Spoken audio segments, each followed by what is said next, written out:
It was a humid morning in early June of 2013, and the air in Baton Rouge felt thick enough to drown in. The sun was already blazing by 8 o'clock, baking the sidewalks outside Sarah Lynn's modest, weathered home. Inside, the smell of strong coffee drifted through the kitchen while Sarah, weighing close to 285 pounds, stood silently by the window. She sipped from a chipped mug, the ceramic warm against her calloused hands, and stared at nothing in particular. Her husband, Tom, had left for work without saying goodbye. Again. Tom had stopped talking to her years ago, not completely, just enough to make her feel invisible. When he did speak, it was always sharp, sarcastic, or condescending. "Gotta keep eating like that, huh?" he'd mutter if she dared reach for a biscuit. At parties, he'd nudge his friends and say things like, "My wife's got more cushion than the damn couch." They'd all laugh. And Sarah? She'd pretend it didn't sting. She'd smile, nod, swallow the pain like she swallowed everything else. The silence at home wasn't peaceful. It was punishment. Sarah had grown up in Baton Rouge. Crawfish boils, sweet tea, porch swings, and summer storms. She loved this town, even when it didn't love her back. In school, she was the fat girl, the one boys dared each other to ask out as a joke. But she always believed that love could change that if she gave enough, stayed sweet enough, loyal enough, someone would finally see her. That someone was Tom. At least, he used to be. When they married, he said she was beautiful, said her heart mattered more than her waistline. But after the wedding, things shifted, slowly, subtly. By year 2, Tom had stopped touching her. By year 4, he stopped calling her baby and started calling her hey. By year 7, she was just background noise in her own life. Tom worked in finance, not the big kind, not Wall Street. He managed portfolios for local families, handled retirement accounts. He talked about money constantly, always chasing wealth, always comparing their lives to the neighbors. "Look at the Reynolds down the street," he once snapped. "That's prosperity, not whatever this is." Sarah had cooked dinner that night, baked chicken, green beans, and cornbread, trying to serve something healthy, something homemade. But Tom barely touched it. He looked at her body like it was the problem. And maybe it was. Maybe that's why he stopped loving her. On the morning everything changed, Sarah found a letter, stuffed between bills, addressed to Tom from a brokerage firm. She knew he had investments, but this was different. This was a hidden account. Stocks. Real ones. Not just talk. Real value. Real money. And he had never mentioned it. Her hands trembled as she read through the statements. Dozens of shares in companies she didn't even recognize, quietly gaining value for years. And yet, their fridge was empty half the time. He made her feel like they were scraping by. She sat down hard in the kitchen chair, breath caught in her throat. Her eyes burned, but she didn't cry. Not this time. Instead, something in her cracked wide open. It wasn't just about the money. It was the betrayal, the secrecy, the way he'd talked down to her for years, all while hiding away wealth like she wasn't worthy of knowing. That morning, Sarah didn't cook breakfast. She didn't clean the dishes. She didn't text Tom asking if he wanted dinner. She opened her laptop and began to read everything she could about stocks, brokerage accounts, and ownership laws in Louisiana. The internet was a maze of jargon and cold language, but she pushed through. Because this wasn't just about revenge. It was about reclaiming power, about finally learning her worth, in dollars, in health, in values, in voice. That was the first morning Sarah didn't feel small. That was the day she began to rise. By the second week of June, the heat in Baton Rouge was relentless. Sweat clung to Sarah Lynn's back as she walked the aisles of the local grocery store, her oversized t-shirt soaked through. She didn't care. She wasn't thinking about appearances anymore. Not today. Today, her mind was somewhere else, fixed on the numbers she'd scribbled into a cheap notebook tucked in her purse. Tom hadn't noticed she'd found the account. He was too busy pretending she didn't exist. Most nights, he came home, scrolled his phone on the couch, and made some offhand comment about her weight or how useless she'd become. "I don't know how I ended up with a wife who thinks coupons are the key to prosperity," he said one evening, shaking his head as she tried to plan meals for the week. "You think money just falls out of the sky?" Sarah didn't answer.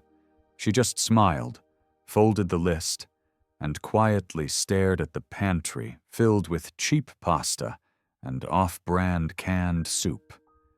What Tom didn't know was that she had already logged into his hidden brokerage account using his old email and password, the same ones he'd used since they were dating. She'd watched 3 videos on how to track stock values, another 2 on how dividends worked. The language was still confusing, but she was learning. Fast. He'd mocked her for years, but now she held the key to something he never expected. Leverage. Real financial value. Something she could touch.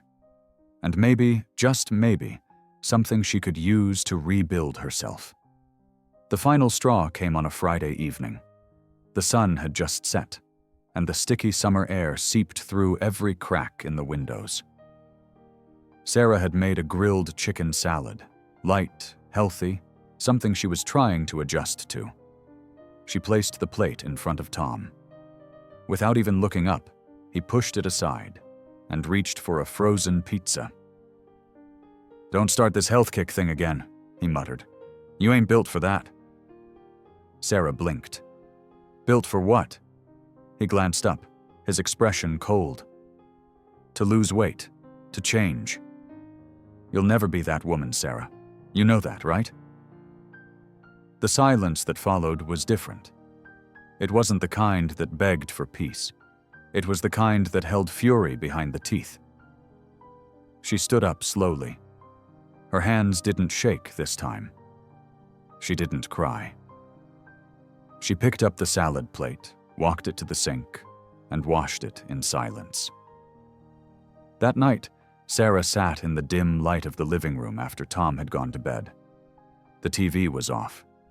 The only sound was the hum of the old fan spinning in the corner. She stared at herself in the mirror across the room. Round face, tired eyes, arms folded over a belly she'd spent years trying to ignore. But what she saw that night wasn't just fat. It wasn't just weight.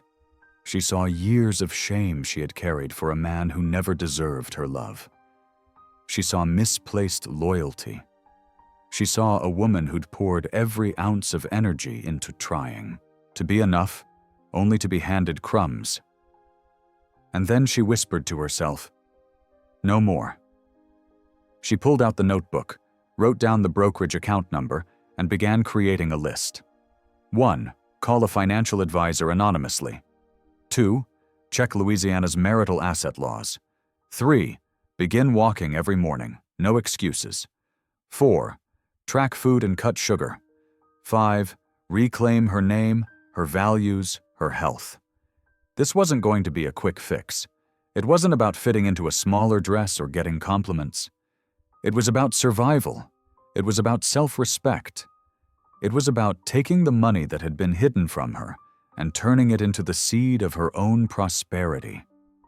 It was about redefining wealth, not just in dollars, but in confidence, in health, in peace. By midnight, Sarah was still wide awake. Her belly growled, but she ignored it. She wasn't feeding pain anymore. She was feeding purpose. The next morning, just before 6 o'clock, Sarah laced up old sneakers she hadn't worn since her honeymoon. They were tight, the soles worn, but they'd do. The streets of Baton Rouge were quiet, only the birds and early traffic humming in the background. She took her first step, then another, then 10 more. And though her body ached after a single block, something inside her had shifted. That something would never go back. The early days were the hardest. By the second week of walking, Sarah Lynn's feet throbbed like hell. Her old sneakers rubbed raw against her heels, and her thighs burned after every block. But she kept going. Every morning at 6 o'clock sharp, she stepped out of her front door in Baton Rouge, rain or shine, and walked until her shirt clung to her back with sweat. Neighbors noticed. "Hey, Sarah, you all right?" called Miss Jean from across the street one morning. Sarah just smiled. Working on it? Because she was. Tom barely paid attention. As usual, he chalked it up to some phase, maybe thought she was trying to get his attention again. But Sarah didn't want attention. She wanted freedom. From shame, from fear, from depending on someone who saw her as disposable. She started cooking different, less oil, more greens, whole foods. She watched YouTube videos on how to make healthy Southern dishes, grits without butter, catfish baked instead of fried. Slowly, her pantry changed. So did her body. By the end of July, she'd dropped nearly 20 pounds. Tom still hadn't noticed. He was busy bragging to his buddies about a small uptick in one of his stocks, the same stock Sarah had been secretly tracking for weeks.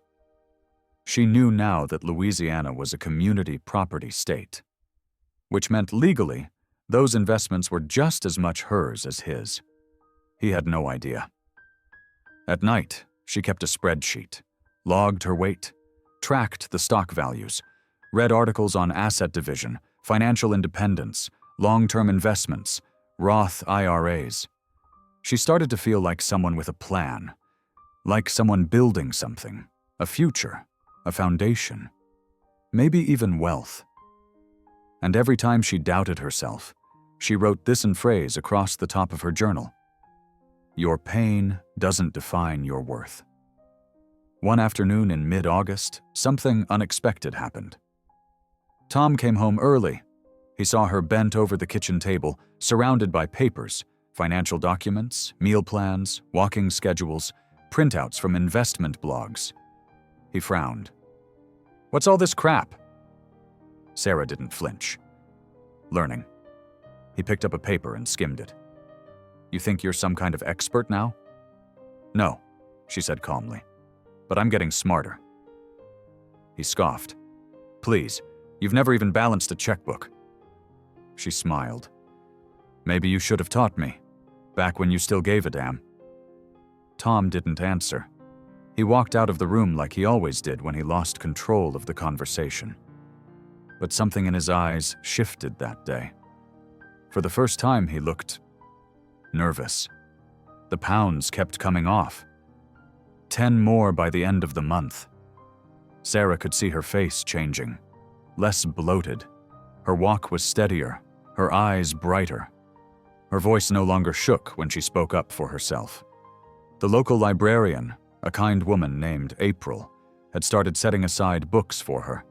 Everything from nutrition to divorce law. April had gone through her own bad marriage years earlier and seemed to sense what Sarah wasn't saying out loud. "You ever need help filing anything?" she said softly one day, sliding a thick packet across the desk. "I know a woman who'll guide you for free." Sarah nodded.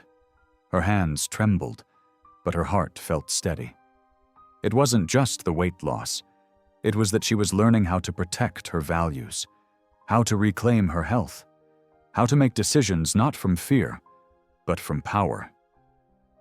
It was the beginning of prosperity, not the kind you see in big houses or fancy cars, but the kind that lives deep in your bones. The kind that says, "I matter."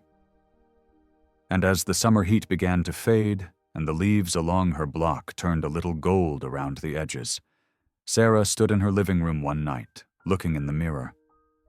She was down 57 pounds, and for the first time in years, she whispered, "I am not invisible." By early September, the mornings in Baton Rouge had cooled just enough to make Sarah Lynn's walks feel like meditation. She was lighter now, not just physically, though she'd lost 68 pounds by then, but mentally. emotionally. She no longer walked to escape. She walked to arrive, in her own body, in her own mind, in a life she was finally beginning to claim. The mirror didn't lie anymore. Her jawline was sharper, her clothes hung loose, and her skin glowed from the fresh air and all the water she drank. For the first time in years, she could see the outline of the woman she'd always wanted to be. But change never sits quietly. And Tom was starting to notice. "Your face looks different," he muttered one evening, half interested, halfway through a bag of chips. Sarah looked up from her notebook. "It is different," he squinted. "What, you trying to impress somebody?" She smiled, slow and steady. "Just myself." He rolled his eyes. "Don't get too full of yourself, Sarah. A few pounds gone don't mean you're some beauty queen." But that insult, the kind that used to crumble her, didn't land like it used to. She didn't need his approval anymore. Because Sarah had discovered something far more valuable than compliments: self-worth. And money. Real, documented, growing money.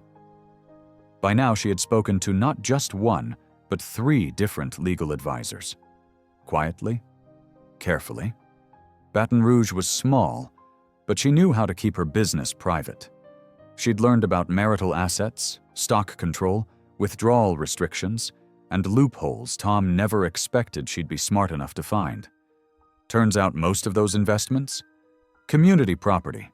Every dollar tied to his name was half hers, and he had no clue she was preparing to liquidate them. "Sarah, you see my login folder?" Tom barked one Sunday afternoon. "My damn brokerage info's gone." She didn't flinch. "Haven't seen it." He grunted and stormed off, muttering about hackers and identity theft. But Sarah knew the password had been changed by her, legally, after consulting a financial mediator who confirmed her rights. She wasn't stealing. She was protecting herself. She wasn't taking what was his. She was finally claiming what had always been hers, too. One night, as she sat in bed reading about passive income streams, Sarah whispered a single sentence to herself. "Prosperity starts when you stop begging for crumbs." And the numbers backed her up. After reviewing all the stock holdings, she discovered the portfolio was worth over $87,000. That was more money than she'd ever imagined having access to. And for once, it wasn't just a number in someone else's hands. It was hers.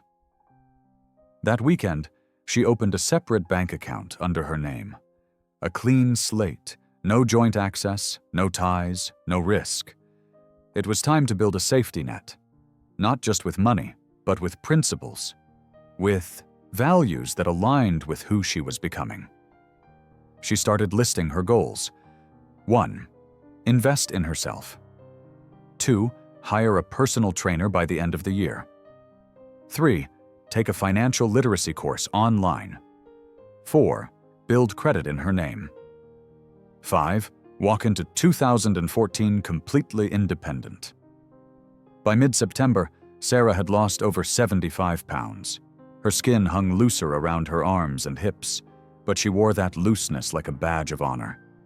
Proof of every mile walked, every sugary temptation resisted, every tear cried into a pillow without ever giving up.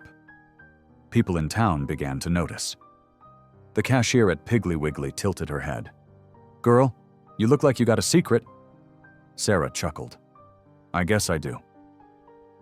And she did. Because behind her soft smile was a fire Tom never saw coming. A storm wrapped in grace. And while he sat on the couch counting his perceived control, Sarah was already counting steps, counting stocks, and counting down to the day she'd leave. He just didn't know it yet. By the first week of October, the leaves in Baton Rouge had begun to fall like whispers from the trees. Soft, steady, almost unnoticeable, until the ground was covered. That's how Sarah Lynn's transformation had happened. Slowly, quietly. But now, it was undeniable. She had lost 82 pounds. Her clothes hung from her body like they didn't belong to her anymore. Her face had definition, her steps carried intention, and her smile no longer asked for permission. The number on the scale didn't just mark weight loss. It marked survival. It marked every morning she got up when she didn't want to. Every meal she made when fast food would have been easier. Every time she looked in the mirror and chose not to hate herself. She was still big, but she was strong. She was still soft, but she was sharp.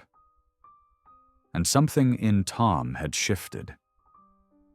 "People keep asking me what you're doing," he said one evening, tossing his keys on the table. "You got folks thinking we hit the lottery or something." Sarah laughed under her breath. "In a way, I did." He narrowed his eyes. "What's that mean?" She looked up from her journal. "It means I finally understand what real wealth looks like." Tom grunted, not knowing what to do with that, because he could feel it, the power slipping from him. It wasn't just about Sarah's weight. It was her presence, her confidence. She no longer waited for his attention. She didn't beg for affection. She didn't shrink when he got loud or walk on eggshells to keep the peace. He hated it. And yet, he needed her. His portfolio had taken a slight dip. Nothing major, but enough to make him anxious. He needed to move some things around, sell a few stocks, access some capital. But when he logged into his brokerage account, he froze. Password denied. He tried again. Denied. He checked his email. Locked out. Checked his backup. Nothing. Panic rose like bile in his throat. "Sarah," he barked, storming into the kitchen. "Did you mess with my accounts?" She was stirring a pot of vegetable soup. Calm. Still. "No," she said gently. "I handled our accounts." He blinked. "What?" "We live in a community property state, Tom. Everything in your name is also mine, and I've spent the last 3 months making sure I understand every legal inch of that." His face turned red. "You went behind my back?" "You hid it first," she said, eyes locked on him. "You lied, for years, about the money, about your values, about us. So no, I didn't go behind your back. I walked right past you, and finally looked out for myself." He stood there, stunned, fists clenched, mouth half open. For the first time since they married, he didn't have the upper hand. "I moved half into a secure account under my name," she added, wiping her hands on a dish towel. "And I hired a financial advisor, a good one. Sarah, you can't—" "I already did." He didn't sleep that night.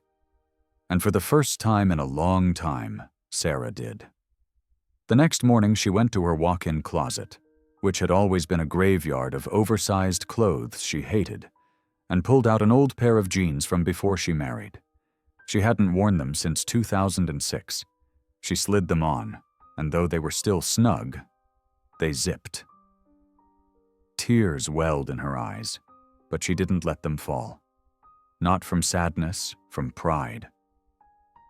Her phone buzzed. It was April from the library. "You still coming to that seminar on small business grants? I saved you a seat." Sarah smiled. "I'll be there." Because this wasn't just about revenge anymore. It was about rebuilding. Building something with values, with money, with purpose. It was about legacy. And as she stepped out the door, she whispered, "I'm just getting started." It was the second Friday of October, right around 3:15 in the afternoon, when Sarah Lynn stepped out of the Baton Rouge Community Center. The seminar on small business funding had left her buzzing. For the first time in years, she wasn't just surviving. She was planning, dreaming, acting. She clutched a folder full of resources, loan options, mentorship contacts, and a handwritten note that read, "You already have the strength. Now build the future." As she walked to her car, her phone rang. Unknown number. She let it go to voicemail. She had things to do, a healthy dinner to prep, a new walking route to try before sundown, and an appointment next Tuesday to look into opening an online wellness brand for Southern women like her who felt forgotten by society, by fashion, by prosperity itself. She wasn't just chasing health anymore. She was chasing freedom. By the end of that weekend, Sarah had lost 91 pounds. The scale didn't celebrate her, but her body did. Her knees hurt less. Her back didn't ache. She slept better, breathed deeper, moved with ease. It was Sunday evening when Tom finally broke. He had noticed the mail, a formal notice from the brokerage, alerting him to joint asset reallocation. He'd also noticed the bank statements, new accounts, her name only. And now, even neighbors were stopping to compliment her instead of him. "Sarah's looking real good," his coworker said at a barbecue the week before. "Y'all back in your honeymoon phase?" Tom forced a laugh, but inside, he was boiling. That Sunday night, he sat on the edge of the bed, for the first time in months, and looked at her. Really looked. She was reading. Glasses on, hair tied up, tank top, leggings, and the faintest glow from hours spent outdoors. "Sarah," he began, voice softer than usual. She looked up. "Yeah? I've been thinking, maybe we should take a trip. Just us. Clear our heads. Maybe hit the coast." She blinked once. "You mean, now that I'm smaller, you want to be seen with me?" Tom winced. "That's not what I said." "But it's what you meant." He swallowed hard. I miss us." Sarah let the silence sit. She closed her book slowly and met his eyes. "Tom, you don't miss us. You miss control. You miss the version of me who stayed quiet, who cooked and cried and waited for love that never came. You miss the wife who didn't know her worth. That's not fair. No. What's not fair is that I gave you everything I had for 10 years. Love, loyalty, forgiveness, and all I got back was shame." He stood up, defensive now. "You think this is all about money?" "No," she said calmly. "But money showed me the truth, about our values, about what prosperity means, about how I was holding up a whole marriage by myself." Tom looked at her like she was someone he didn't recognize, because she was. Sarah Lynn had become a woman who didn't just survive betrayal. She turned it into fuel. And then she said the thing that shook him. "I've already filed." He froze. "You what?" "I spoke to an attorney. All the paperwork is ready. I waited until I was sure, until I could stand here and say, I don't need anything from you anymore." His mouth opened, then closed. Nothing came out. Sarah stepped past him and walked into the kitchen. The soup was simmering, and cornbread was warming in the oven. Not for him. For her. She had friends now. Women from the seminar, April from the library, even Miss Jean next door. They'd be over in an hour to talk about building something new together. Something rooted in truth, in shared wealth, in mutual support. When she turned back, Tom was still standing in the hallway, stunned. "You lost me the same way I lost the weight," she said. 1 pound of pain at a time, and now I'm lighter. I'm free." He left that night. No slamming doors, no yelling. Just silence, the kind that comes after a storm clears and everything changes. And Sarah? She exhaled. By the first Monday of November, the air in Baton Rouge had turned crisp. The leaves were darker now, deep rust and burnt gold, and Sarah Lynn could feel the change in her bones. Not just the weather, not just the season. Everything was new. She stood outside the small brick building downtown that once used to be a bakery and was now hers, the lease signed, the keys in her hand, and her name on the glass door. Lynn's living room, wellness, community, and southern healing. 99 pounds down, almost 100. She had worked for every single one of those pounds lost. every breathless step. Every night she fought the craving to numb her pain with food. Every morning she chose health instead of hopelessness. Her business was small, but real. 1 room, 3 chairs, a coffee corner, and shelves filled with books on nutrition, emotional healing, self-worth, and Southern soul food. The healthy kind. The kind that doesn't kill your heart or your spirit. Lynn's living room wasn't about selling products. It was about selling peace. She offered free walk-in wellness chats, a weekly group circle for women going through betrayal, weight loss, heartbreak, or all 3. She taught meal prep classes and brought in guest speakers who talked about real prosperity, values, emotional resilience, and financial literacy. People showed up, women from across town, teachers, nurses, single moms, divorced grandmothers. They came tired and silent, like Sarah once was, but they left different. "Something about this place," one woman said after the first circle. "Feels like I can finally breathe again." And Sarah? She was finally breathing too. The word started to spread. Her story made it into a local Baton Rouge magazine.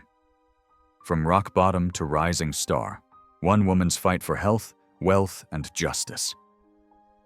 The article talked about her 100-pound weight loss, her legal courage, the business she built from scratch, and yes, the man who left her just before she became everything he was too small to love.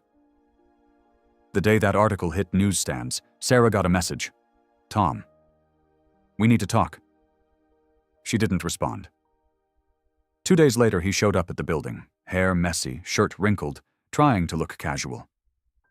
"Sarah," he said, eyes searching, "you look amazing." She stepped outside, calm, balanced. "Why are you here, Tom?" "I messed up. I know that. I was blind, selfish, cruel. I just want a second chance." She looked him over. Not angry, just done. "Tom, I gave you 10 years, she said, voice soft but solid. "You gave me shame, silence, and secrets. Now I have peace, health, my own money, and more love than I've ever felt.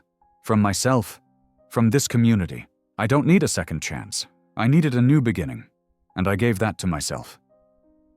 He tried to smile. "We had something good once, didn't we?" Sarah took a breath. "No, Tom. I had something good. You just got to stand next to it." He didn't know what to say. And honestly, she didn't need him to. She walked back inside.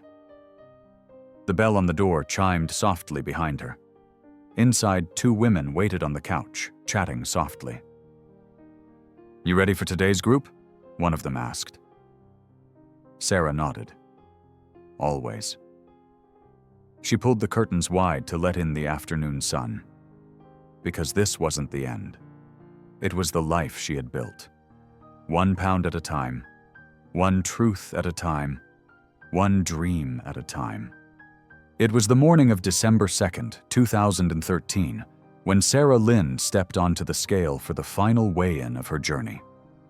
The same bathroom scale she once avoided like poison now sat quietly in front of her. No longer a symbol of shame, but one of truth. 122 pounds. Gone. She closed her eyes and whispered, "Thank you." Not to the scale, not to luck, but to herself, for every painful step, every lonely night, every time she chose values over validation, health over hate, prosperity over punishment. This wasn't just about weight loss. It never was. It was about reclaiming her life. Later that day, Baton Rouge glowed with soft holiday lights strung across front porches and downtown lampposts. Sarah walked through the heart of the city, the same streets where she once felt invisible. But now, heads turned, not just because she looked different, but because she carried herself differently. She walked like a woman who knew her worth. Inside Lynn's living room, the air smelled of cinnamon tea and eucalyptus candles. A small Christmas tree stood in the corner, decorated by the women from her weekly circle, each ornament marked with a word that mattered: strength, healing, money, courage, growth, faith. Sarah set out a tray of snacks: baked sweet potato chips, fruit slices, almond cookies. Her southern roots weren't gone. They'd simply evolved. Miss Jean walked in first, bundled up and smiling wide. "You got that holiday glow, baby," Sarah grinned. "That's what freedom looks like." One by one, the room filled. Laughter, warmth, connection. This wasn't just a wellness space. It had become a sanctuary. As the group settled in, April stood up and held a copy of the magazine article. "Y'all," she said, waving it, "our girl's a hometown legend now. 122 pounds down, business owner, survivor, thriving." The women clapped. A few wiped tears. Sarah stood slowly. She wasn't used to being the center of attention. Not for something good. "I don't stand here today because I had some miracle," she said, voice steady. "I stand here because I stopped asking for permission to live." She looked around the room, locking eyes with every woman. "I was told I was too fat, too soft, too stupid with money, too emotional, but none of that was true. What I was tired. Tired of giving everything and getting nothing back, so I changed. Not overnight, not perfectly, but piece by piece, pound by pound. And you can too." A hush filled the room. Then came the applause. Outside, the sun began to set over Baton Rouge, washing the sky in gold and coral. That night, as Sarah closed up shop, she paused by the front window.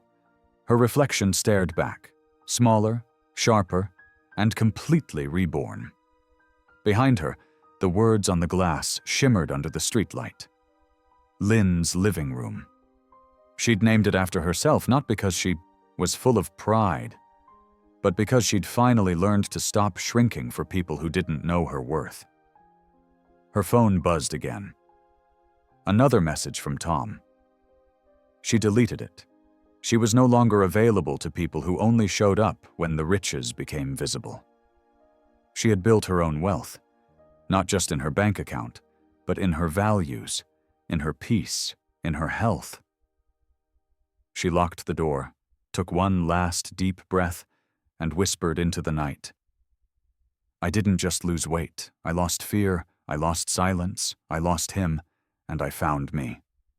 And you, have you ever been underestimated? Felt invisible? Had to rebuild yourself from the ground up? Tell me, I want to hear your story. Drop it in the comments below. Your voice matters.